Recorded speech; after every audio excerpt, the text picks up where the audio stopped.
Ready to crown the ultimate AI video champion?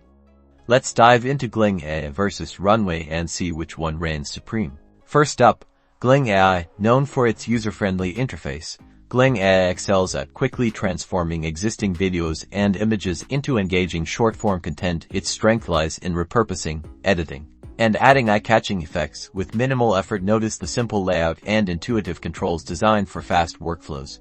Now, let's turn our attention to RunwayML. This platform takes a more robust approach, offering advanced AI tools for video creation, editing, and even generative experimentation. RunwayML provides a canvas for crafting highly customized and unique video experiences. Though the learning curve is steeper than Gling AI, see the node-based system and the range of model options.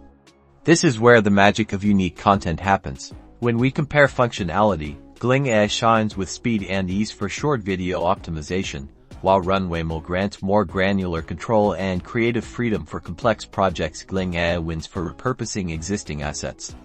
RunwayML thrives on generating novel content. Cost is a significant factor. Gling AI offers tiered subscription plans based on usage, making it budget-friendly for smaller projects. RunwayML's pricing reflects its powerful features and advanced capabilities. You'll want to analyze your video production needs to pick the right plan for your needs. So, which one is better? It depends. Gling AI is perfect for social media managers and marketers who need to quickly create engaging content. RunwayML empowers filmmakers, artists, and innovators to push the boundaries of video creation. Choose based on your specific goals and level of expertise.